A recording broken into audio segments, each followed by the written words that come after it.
Hi, Tom. It just blacked out. I don't know where it went. I think it's I think it's kind of rounding us up. Yeah, most Technology. likely. We'll go. So you were talking about like your rituals, and we kind of for anyone that kind of missed out, we were talking. We'd gone through meditation, your journey, the portal, and then we were talking about about your rituals. Yeah, daily routine and just how important it is that we sustain ourselves and keep ourselves in the vibration that's more about, and this is something we're learning more and more about the subtleties of our existence. And the most subtle aspect of our existence is our frequency, it's our vibration. It's not in the past, we sort of looked at the gross level of our reality, which was the house we live in, or our physical aesthetic, or the clothes that we're wearing, or the type of hairstyle that we have, or the partner that we have, or the car that we're driving, the shoes that we're wearing. This is gross level. But what we're starting to tap into and start to explore a lot more is what's my frequency? Whoa, what's that all about? So that is the whole new dimension that we're going to start to take for the next level as far as the way we create and live in our lives. Definitely. And I know that I always hashtag raise your vibration. I have a lot of people Mm. that always ask me, like, why do you always say that? And I'm like, because every day for me, health and the most important sign for that is my vibration, like what you were saying. And that is really for me, that vitality and that energy and the frequency is really for me the best Yeah, way that I can live my life, because it's so easy with everything that's happening to get distracted and to yeah. yeah, love it. It's a great thing to put our attention on, raising our vibration. It's so important. Yeah, so important right now. And it's, like what you were saying, that growing consciousness. And it's like if we're all in this together, raising the vibration, we see that kind of higher consciousness come up. And yeah, we've seen someone put in there, where have you been? Where have you been all my life? With the Bible, it's That's funny.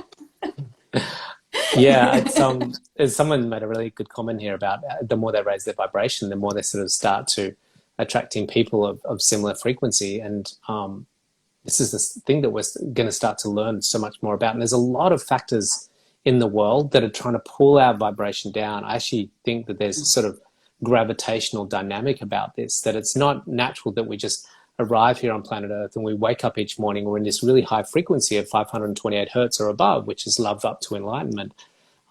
Bliss, love, and joy are very high frequencies. If you think of shame, guilt, and anger, rage, and fear and sadness, they're very low frequencies, hate. And so there's this sort of natural gravitational pull down into lower frequencies. That's why we have to do the work that we have to do. It's why you say raise your free vibration, so that's something that it's like lifting the dumbbell at the gym.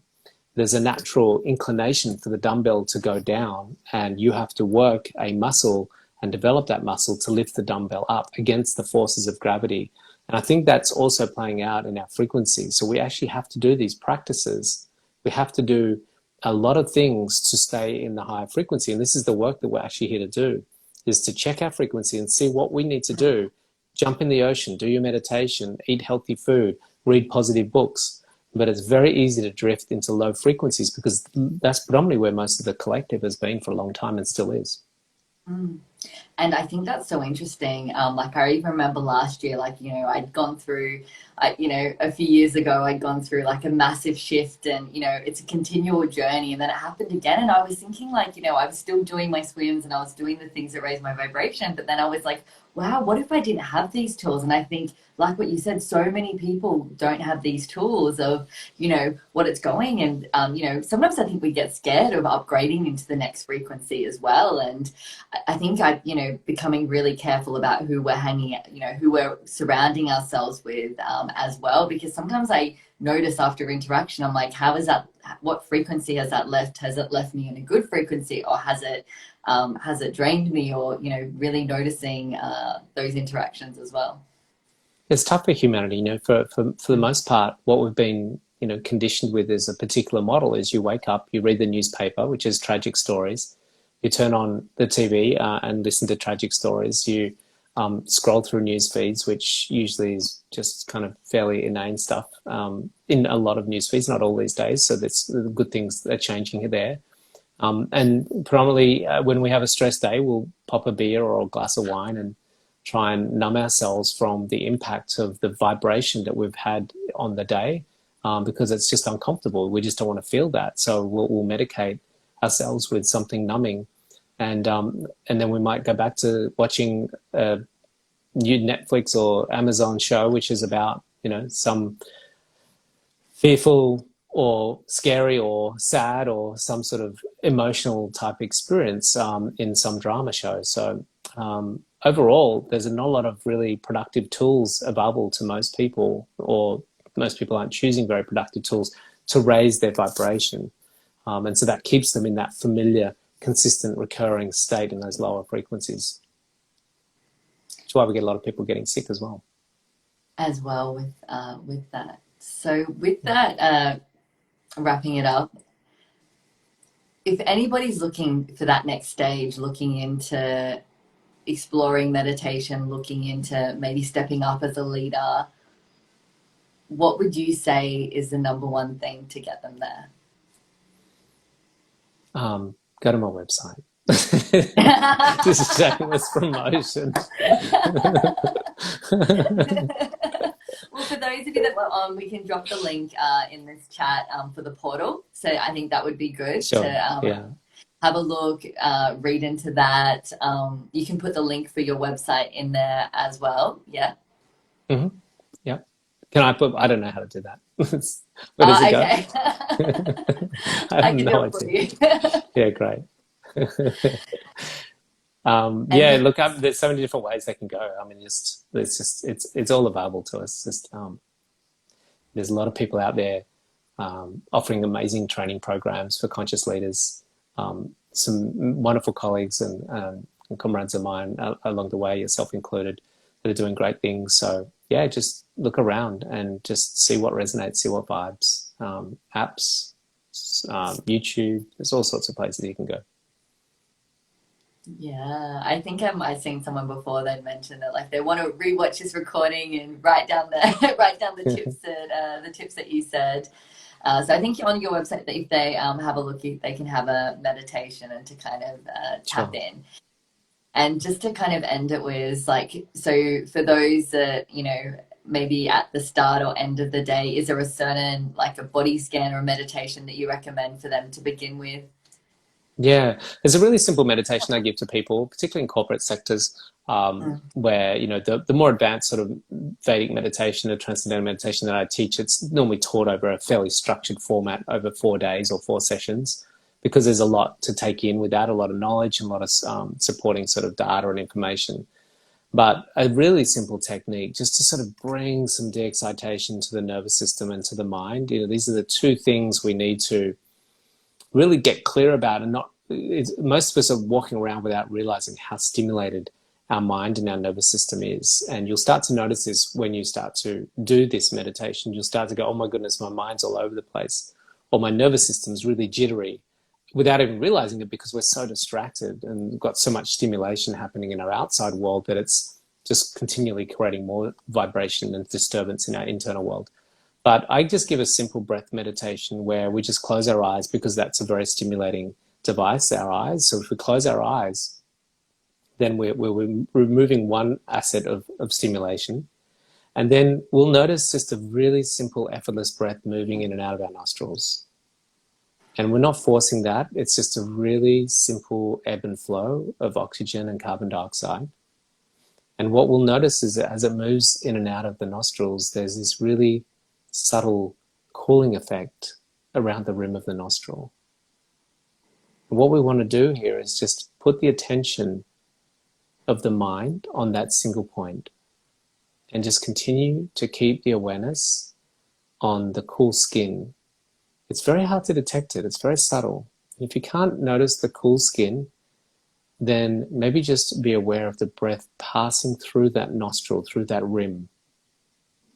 And it will just go in and out, and just keeping the attention on that single point. And what we're doing here is we're giving the mind something to latch onto And as the mind becomes less stimulated because it's becoming more still, we'll start to find a de-excitation in the nervous system and start to find a nice calmness starting to sweep across the body.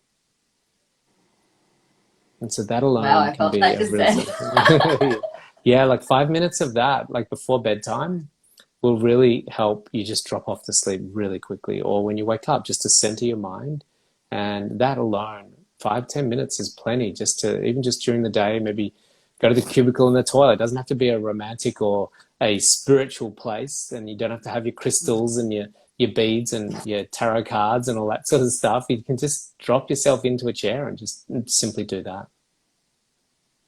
Wow, yeah, I think, just coming back to breath, coming back Mm, within, mm, so mm, important because even for me, like I practiced, and then I found myself over the break kind of really dropping in and getting back to a state, and it's so easy within 3-4 weeks. I found myself getting into that busyness, getting into that doing, and sometimes it's doing things that you love that you kind of put pressure on yourself that you've got to do it, but it's like, no, in the stillness, like what you said with the vibrations, it'll all flow when you kind of step back and come back to yeah, to and just be meditation. And don't have high expectations on yourselves. A lot of people beat themselves up, with their practice. I went to, I've been meditating for 25 years, every day.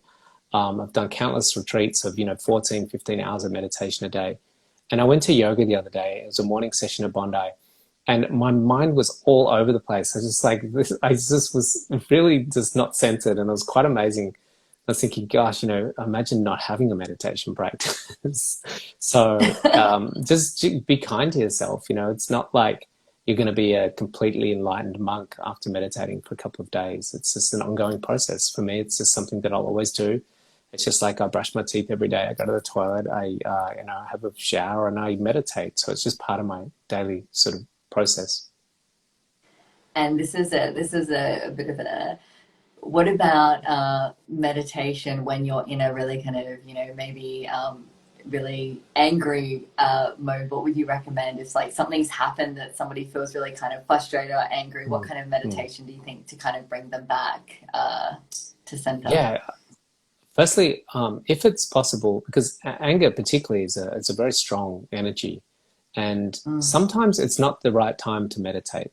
And mm, it's go and beat the crap out of a boxing bag, or go for a run. Scream off mm, some cliffs, or go for a surf. mm, That energy is looking to express itself. So as a meditator and a meditation teacher, you'd think I'd suggest, find some meditation technique, but sometimes that energy's got to move itself through.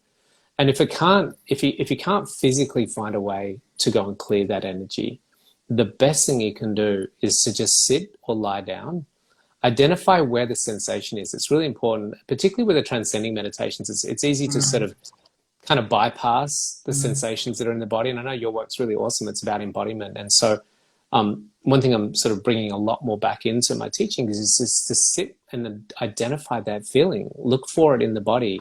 Don't be afraid of mm, it. Don't try and smother it. Don't try and run from it. Don't try and try and block it out, but to actually sit with it, truly just allow it to be what it is. And then what you'll find is by identifying it in the body, it might be a tightness in the chest or heaviness in the belly. Start to just notice that it's just an energy that's in the body and go, oh, that's okay. What you find really interestingly is when we identify it, when we put our attention on it, it starts to dissipate. It's quite amazing. And you've just acknowledged it, you've given it the respect that it deserves. And then it says, okay, thank you. And there's a nice sort of relationship where it just goes, that's all that needed to happen here. We find that it will start to just dissolve itself. You don't have to act on it, just give it the respect that it deserves by identifying it. Oh, I think that's really beautiful because we're so used to, like what you'd mentioned before, numbing our feelings and not sitting with Mm, it, but like actually mm, recognizing it in the body and sitting with it. And I seen before that what they were saying with meditation, consistency is key, and focusing, love and light as well, but also acknowledging sometimes there's mm. different emotions that arise with us, and that's all part of our human Yeah, experience. yeah, that energy's got to go somewhere. Yeah.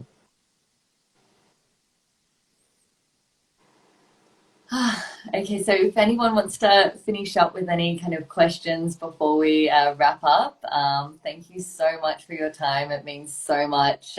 You really inspire me. I love all the work that you do, and I think it's so important, this message right now. And like you said, this is a tool for people to kind of look and start their journey if they're interested in it. So we'll drop the links for your movie, also for your website. They can follow you on your Instagram as well. Yeah.